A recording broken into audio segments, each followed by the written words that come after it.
제가 사제 서품을 받고 처음으로 부임했던 본당에 할머니 한 분이 계셨습니다. 80이 넘으신 분인데 아직도 기억이 나는 것은 그분이 좀 특이한 분이셨기 때문에 그래요. 어떤 날이 되면 다가와서 가방에서 뭔가를 주섬주섬 꺼내십니다. 소주 반병과 잔 2개. 자주 그러세요. 가방에는 반드시 그것이 들어있습니다. 저에게 잔 하나를 내미시면서 따라주세요. 그리고 잔 하나를 받으시고 당신에게 따라달라고 하십니다. 제가 가장 궁금했던 것은 도대체 이 소주는 얼마가 된 것일까? 마셔보면 맛이 남아있는 것 같기도 하고 알코올이 날아간 것 같기도 하고 어쨌든 알 수 없었어요. 할머니는 한 잔 마시고 다시 거두어서 가십니다. 본당에서 봉사하는 날이 되면 할머니는 꼭 나와서 봉사를 하세요. 그러던 어느 날 제가 할머니에게 물었습니다. 참 정정하십니다. 소주도 자주 드시고. 그랬더니 할머니가 말씀하시기를 아직은 누울 수 없습니다. 왜 그러십니까? 저에게는 손주들이 있습니다. 그런데 자식은 다 죽고 말았습니다.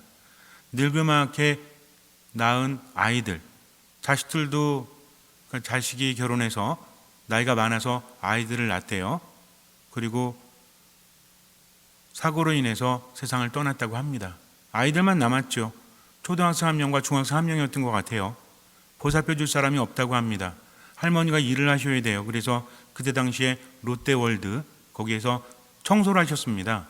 웬만하면 나이가 많아서 써주지 않지만 지인이 안타까움을 알고 채용을 해주신 거죠. 그래서 거기에서 파트타임으로 일을 하면서 정부 보조금과 함께 그것을 가지고 삶을 사신다고 하십니다. 그분은 아주 정정하십니다. 아프지도 않으세요. 조금 아프다가 아이고 늘 입에 달고 사는 게 아이고 죽겠네. 아이고 나 죽어 이거예요.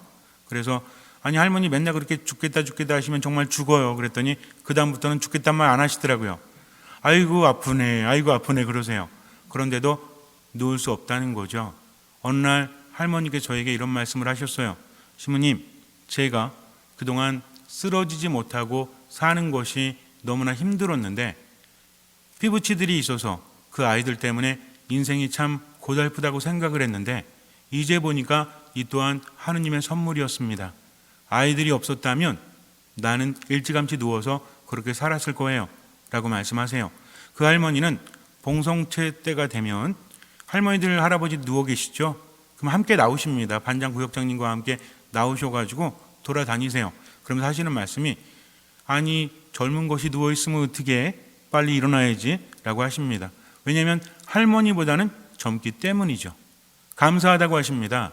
아이들이 짐이 아니라 하느님의 선물이라 하십니다. 이것이 신앙인의 삶인 것 같아요. 할아버지 2분이 계셨습니다.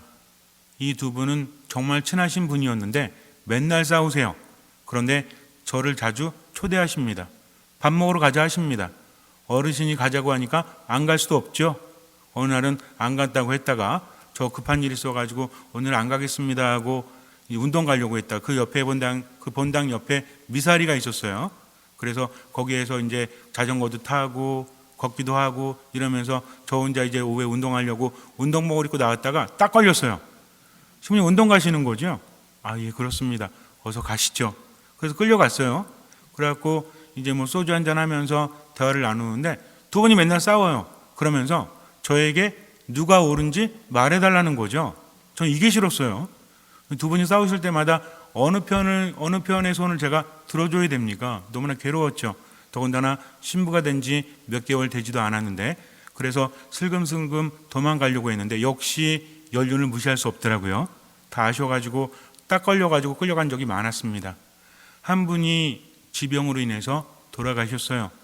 그 다음부터 한 분이 너무나 힘들어 하십니다. 그렇게 싸우고 그렇게 서로가 뭐 욕하면서 그렇게 지냈음에도 불구하고 그런 말씀을 하셨어요. 자식들보다 먼저 간 마누라보다 더 소중한 존재였다. 왜냐하면 지금 나와 함께 하니까. 근데 이제 먼저 갔으니 미사에 나와서 함께 보고 좀 티격태격대고 그리고 함께 등산도 하고 함께 술 한잔하면서 그동안 살아왔는데 이제 그 친구가 갔으니 저는 어찌 삽니까? 건강이 급속도로 안 좋아지셨어요. 삶이란 이런 것 같아요. 인간은 혼자서 살아갈 수 없죠. 때로는 짐이 되는 사람들조차도 내가 살아가는 원동력이 될 수 있다는 것입니다. 요즘에 보면 혼술, 혼밥이라는 말을 많이 해요. 전 너무 슬퍼요, 이 말이. 너무나 당연시 되었기 때문입니다. 함께 있어도 함께하지 못하는 사람들, 가족들 식사 분위기도 예전과 다르죠? 예전에는 어땠어요? 가족들끼리 모이면 아빠 엄마가 이렇게 고기 구워가지고 애들 주면 애는 이렇게 얘기 듣고 있다가 받아먹고 그랬죠? 요즘엔 어때? 스마트폰 보고 있어 다.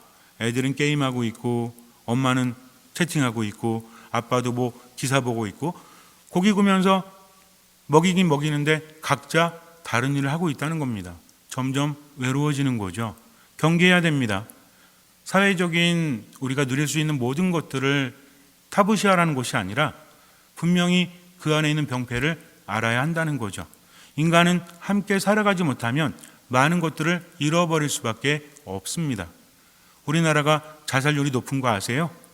OECD 국가에서 1위를 자주 차지하죠? 우리나라는 그러면 안 됩니다. 왜냐하면 한민족이라고 불리우는 사람들이기 때문에 그래요. 다른 나라 사람들은 많이 섞이기도 했지만 우리나라는 한민족이라고 하죠. 진짜인지 아닌지 모르겠지만 어쨌든 의미가 굉장히 강하지 않습니까? 옛날에 그래서 우리나라 그러면 외국인들이 특정 지었던 단어가 있죠. 정입니다. 정. 지금은 어떻습니까? 누가 쓰러져도 상관하지 않아요. 정말 무서운 세상이 되어가고 있다는 거죠. 내가 생판 모르는 사람뿐만 아니라 함께 아는 사람도 그냥 어쩔 수 없이 기본적인 관계만 유지하고 있지 않습니까? 마음이 없어서가 아니라 그렇게 만들어가고 있다는 거죠. 자식이 못돼서 부모에게 효도하지 않고 부모가 못돼서 자식을 돌봐주지 않는 게 아니라 우리가 휩쓸려서 세상을 살고 있기 때문에 그래요. 그래서 정신 바짝 차려야 됩니다. 그렇지 않으면 나중에 감당할 것이 너무나 크기 때문에 자살의 원인이 뭐라고 합니까? 삶이 힘들어서? 그럴 수도 있겠지만 자살의 원인은 두 가지가 있대요. 하나는 상실감 때문이라고 합니다. 또 하나는 고독함 때문이라고 해요. 이 두 가지가 스스로의 삶을 마치게 만든다는 거죠. 우리 교회에서는 자살하면 안 되죠? 자살하면 안 됩니다. 하나님께 주신 목숨이기 때문에. 그러나 왜 자살하는지 거기에 대해서 우리가 측은한 마음도 가질 수 있어야 된다고 저는 생각을 해요. 단순히 상실감 때문이 아니라 상실감을 부추기는 것이 고독이라는 거죠. 그래서 나이가 들수록 고독해지면 병도 많아진다고 하죠. 실제로 예전에는 얼마 전까지만 해도 고독이라는 것을 어떤 질병으로 보진 않았습니다.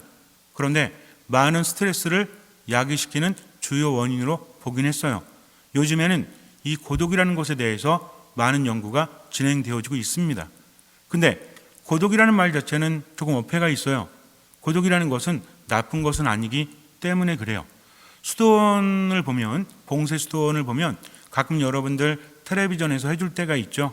방영해 줄 때가 있습니다. 트라피스트라든지 그런 데 보면 수사님들이나 수녀님들이 살고 계시는데 거기에서 고독하게 삽니다. 공동체 안에서 말하지 않고 대치묵 중에 사시는 분들이 있는가 하면 멀리 떨어져서 혼자서 살아가는 분들이 있어요. 1년에 한두 번 만나고 나머지는 오두막에서 혼자 살아갑니다. 이분이 계속 하는 일은 뭐냐면 세상 사람들에게 편지를 쓰는 거예요. 삶이 힘들다, 삶이 괴롭다 해서 편지를 보내잖아요. 그 편지를 다 읽고 이 수사님은 답장을 써줍니다. 1년 내내 이 일만 하는 거죠.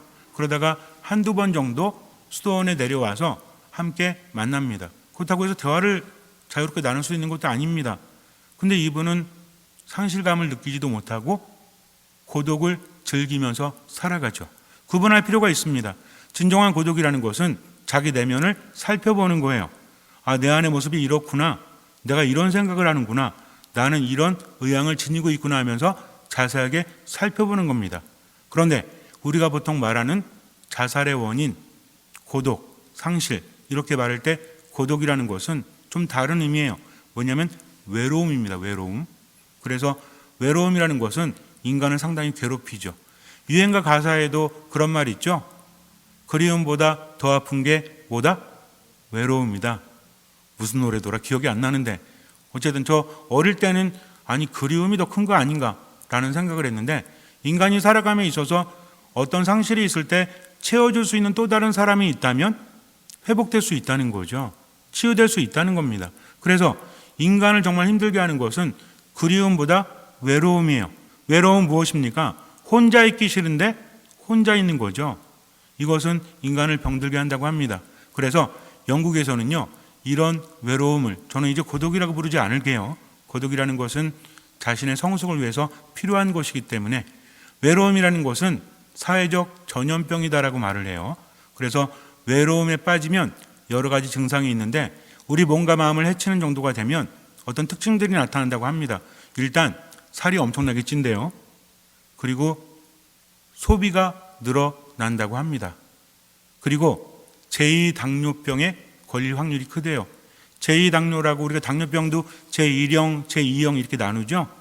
1형이라는 것은 어떤 면역체계 안에서 걸리는 걸 말하는가 하면 제2형 당뇨병이라는 것은 인슐린에 대한 신체적 저항력이 커져가지고 걸리는 것이라고 말합니다.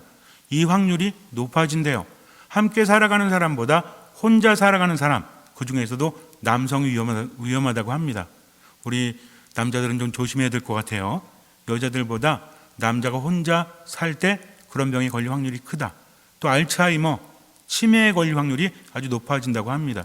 뇌 인지력이 점점 떨어진다는 거죠. 요즘에 저도 깜빡깜빡해요. 뭘 어디다 뒀는지. 얼마 전에는 이빨 닦다가 칫솔을 찾았어요. 전화를 받았거든요. 이빨 닦다가 전화를 받았는데 칫솔이 어딨지 그랬는데 왼손으로 쥐고 있는 거예요. 큰일 났습니다.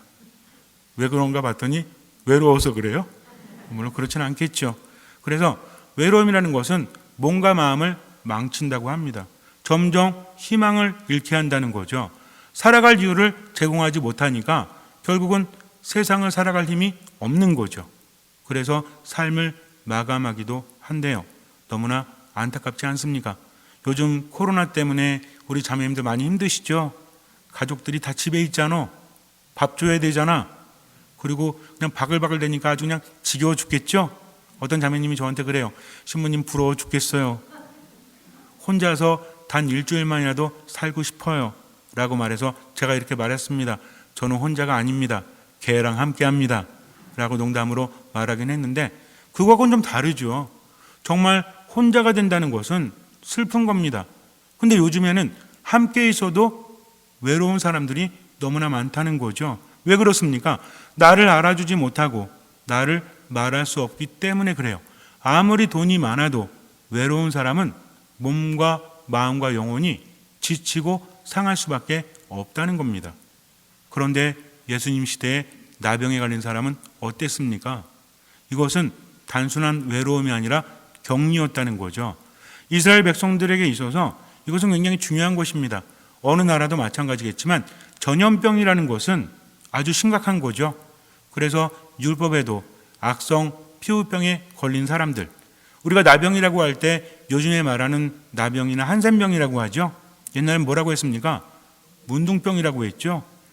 그래서 원래 문둥이는 좀 다른 말이래요. 문둥이라는 것은 그 문둥병이랑 좀 다른 말이고 어쨌든 그런 게 있는데 옛날에는 그 병에 대한 이해도가 떨어질 수밖에 없습니다. 분류가 다양하지 못했다는 거죠. 그래서 악성 질병은 다, 악성 피부병은 다 나병이라고 하는 거예요. 무엇 때문에? 전염 때문에 그렇습니다. 실제로 한센병은 전염될 확률이 지극히 낮다고 합니다. 장기간 함께하지 않으면 걸리기가 쉽지가 않대요. 면역력이 높아도 안 걸린다고 하죠. 그런데 악성 피부병 중에 전염력이 높은 게 있습니까? 없습니까? 있죠. 요즘에는 피부병에 걸리면 피부과 가면 됩니다. 옛날엔 그렇지 않았어요. 그 병을 제대로 알지도 못했고 많은 사람들이 거기 걸려서 죽거나 고생할 수도 있다는 거죠. 또 청결 상태는 어떻습니까? 요즘은 굉장히 좋은 겁니다. 옛날엔 그렇지 못했다는 거죠. 그래서 전염병이 한번 돌면 청결 상태도 안 좋기 때문에 많은 사람들이 죽거나 고생했다는 겁니다. 그래서 격리를 시켜야 돼요. 그런데 이런 격리가 이루어지다 보니까 세월의 흐름 안에서 어떤 의식이 강조됩니까? 격리된 사람들은, 병에 걸린 사람들은 죄가 많아서 벌을 받은 사람, 이렇게 합니다. 그래서 나병에 걸리게 되면 아무리 돈이 많고 권위가 높아도 격리될 수밖에 없다는 거죠. 한 구석에서 살아갈 수밖에 없어요. 가족들이 찾아와도 먹을 것을 주고 간다고 할지라도 대면할 수 없습니다. 이 사람은 혹시라도 사람들 근처에 갈 때는 어떻게 해야 돼요? 수염을 가리고 나는 죄인이요, 죄인이요 외쳐야 돼요. 이것은 나는 피부병에 걸린 사람이니까 가까이 오지 마십시오라는 신호입니다. 근데 뭐라고 외쳤어요? 나는 죄인이요, 죄인이요 외쳤다는 거죠. 얼마나 비참합니까?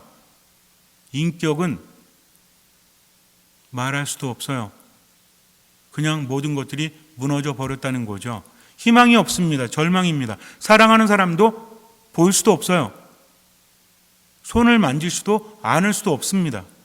우리가 보통 사람과 사람 사이에 친밀감이 있죠. 엄마가 아이를 안아주고 연인 간에 안아주고 이런 스킨십이 굉장히 중요하지 않습니까? 근데 악성 피부병에 걸리면 이조차 시도할 수 없다는 거죠. 함께 살아갈 수 없습니다. 그러니 얼마나 힘들었겠어요? 함께하지도 못하고 점점 어때요? 몸은 안 좋아질 수밖에 없죠. 제대로 치료받지 못하니까 피부병도 점점 심화됩니다. 정신도 마음도 무너질 수밖에 없다는 거죠. 할 수 있는 것은 아무것도 없습니다. 그런데 어느 날 예수님의 이야기를 듣게 돼요. 나병 환자들은 모여 살았거든요. 악성 피부병에 걸린 사람들 모여 살았습니다. 함께 산다고 해서 공동체라고 말하기에는 좀 곤란하죠. 상처받은 사람들이기 때문에 정상적인 공동체를 이룰 수는 없습니다. 그런데도 자기들이 필요한 데 대해서는 어때요? 요즘에도 그렇잖아요. 병에 걸리면 어떤 카페라든지 커뮤니티를 통해서 정보를 나누죠. 당뇨 환우들의 모임, 무슨 모임 그래가지고 어떤 음식이 좋습니다. 어디서 치료 잘합니다. 이런 정보가 교환이 되죠. 그때도 있었을 거예요. 여러 가지가 있습니다. 그중에는 믿을 만한 것도 있지만 믿지 못하는 것도 굉장히 많았겠죠. 헛된 희망은 절망을 더 깊이 할 수밖에 없어요. 돈 다 버리고 믿었는데 약 먹고도 낫지를 못합니다. 이런 사례도 얼마든지 있다는 거죠. 그렇게 절망 속에 있는데 어느 날 예수 그리스도라는 사람의 이야기가 들려옵니다. 처음에는 뭐 그렇겠지 뭐, 그런 사람이 있을 수도 있겠지 뭐 라고 생각을 했을 거예요. 근데 소경이 눈을 떴다. 마귀 환자를 낫게 했다. 열병에서 일으켜 주었다. 라는 소식이 들립니다. 어떻게 들었을까요? 모르죠. 알 수 없죠. 어쩌면 나병 환자들 중에 어떤 사람의 가족이 몰래 알려줄 수도 있었겠죠. 만나지 말라고 해도 만나는 사람이 있었을까요? 없었을까요? 있었겠죠. 여러분들 이번 설에 5인 이상 대답하지 마세요. 5인 이상 모이지 말랬다고 안 모였습니까? 대답하지 말라니까요. 하지 말라고 해도 길어지면요. 처음에는 다 합니다. 좀 길어지잖아요. 이제 거기에 대해서 좀 느슨해지는 겁니다. 어쩔 수 없죠. 그래서 만났을 수도 있어요. 또 어디 가가지고 우리 신부님이 나병 환자들이 몰래 만났대 이러면 안 돼요. 이거는 저의 추정일 뿐입니다. 어쨌든 들었잖아요. 예수님의 이야기를 자꾸만 듣다 보니까 그 중에서 그 동네가 넓지 않습니다. 내가 아는 사람, 그 사람은 옛날부터 소경이었는데 그 사람 옛날부터 장애를 가졌는데 치유가 됐다더라라고 들리면 이제는 다른 거죠. 뭐 누구를 치료했다 이거 중요하지 않습니다. 그런데 내가 아는 사람이 치유되었다, 내가 아는 사람이 마귀로부터 해방되었다라는 얘기를 들으면서 이제는 뭐가 생깁니까? 신뢰가 생기는 거죠. 내가 아는 사람인데 치유받았잖아요. 여러분들 예를 들어서 제가 누구 데려다 놓고 자 누워있는 사람 예수님의 이름으로 일어나시오 일어났어요? 믿을 수 있어요? 물론 여러분들 믿겠지만 이 사람이 누군지 어떻게 합니까? 내가 알지 못하는 사람인데. 근데 내가 이미 알고 있는데 그 사람이 나왔다? 이제부터는 달라지는 겁니다. 인간이란 그런 존재예요. 그러면서 그분의 말씀에 집중을 하게 돼요. 야, 이분에게는 엄청난 힘이 있구나. 새로운 권위가 있구나. 중요한 건 뭡니까? 그렇다면 그분이 나를 고쳐주실까? 이게 중요한 겁니다. 그분의 능력이 문제가 아니라 그분이 과연 나를 고쳐주실까? 그러면서 무엇을 생각할까요? 어떤 사람이 치유받았을까? 그런데 예수님 뭐라고 하십니까? 너의 믿음이 너를 구원하였다. 이것이 가슴에 박힐 수밖에 없어요. 그렇다면 나의 믿음은 뭐지? 내가 어떻게 해야 믿음을 그분에게 보여줄 수 있지? 라는 생각을 해요. 그분의 말씀을 깊이 들어요. 처음에는 내 병을 치유하기 위해서, 그분을 알기 위해서 말씀을 들었지만 말씀을 들으면서 내 마음이 변화됩니다. 살아있는 말씀이 내 안에서 지혜를 일으키고 깨달음을 일으켜요. 그래, 이거구나. 우리는요, 소경의 경우에도 마찬가지로 묵상을 했습니다. 나병환자도 마찬가지 했어요. 예수님이 뭐라고 하십니까? 목숨을 걸지 않으면 하나님 나라를 차지할 수 없다라고 하세요. 하나님 나라는 어떻게 비유할 수 있을까? 밭에 보물이 있다. 어떤 사람이 일하다가 그 보물을 발견했다. 가진 것을 다 팔아서 그 밭을 산다고 합니다. 절실하기 때문에 깨달음이 더 깊어질 수밖에 없어요. 그렇다면 내가 저분에게 믿음을 보인다면 목숨을 걸어야지. 나병 환자가 사람들 가운데 나타나면 그 사람은 돌에 맞아 죽습니다. 그래도 누구 만나러? 예수님 만나러. 어차피 내가 목숨을 걸지 않으면 저분 만날 수 없어 하면서 뭘 건 거예요? 목숨을 걸고 그분께 나아갑니다. 그리고 뭐라고 하죠? 스승님께서는 하고자 하시면 저를 깨끗하게 하실 수 있습니다. 이 대화가 얼마나 아름다운지 보세요. 어떤 사람이 자기 아들이 악령에 시달리고 있을 때 제자들이 그를 고치지 못하니까 예수님께서 오셨을 때 하실 수 있으시면 제 아들을 구해 주십시오라고 말합니다. 예수님께서 뭐라고 하는지 아세요? 하실 수 있다면이 무슨 말이냐? 믿는 사람에게는 합당하지 않은 말이죠. 이 사람은 뭐라고 합니까? 스승님께서는 하고자 하시면 저를 깨끗하게 하실 수 있습니다. 능력을 묻는 게 아닙니다. 당신이 원하시면 저를 깨끗하게 하실 수 있다라는 믿음을 보여준 거죠. 저는 목숨을 걸었습니다. 여기에 나왔습니다. 이제 모든 것을 당신께 맡깁니다. 그랬더니 예수님께서 뭐라고 하세요? 할 수 있다면이 무슨 말이냐 이러세요? 그러지 않으십니다. 분명히 이 사람은 믿었죠? 가엾은 마음을 가지십니다. 어떻게 하십니까? 손을 내밀어서 그를 만지십니다. 아무도 만져주지 않았어요. 그동안 고립되어서 모든 것을 잃고 절망 속에 살았습니다. 상실과 우울감이 엄청나게 컸어요. 근데 그분이 나를 만졌습니다. 순간 무엇을 느낄까요? 엄청난 힘이 내게 들어오는 것을 느끼지만 또 동시에 누군가 나를 만졌다는 것은 참으로 감동이지 않겠습니까?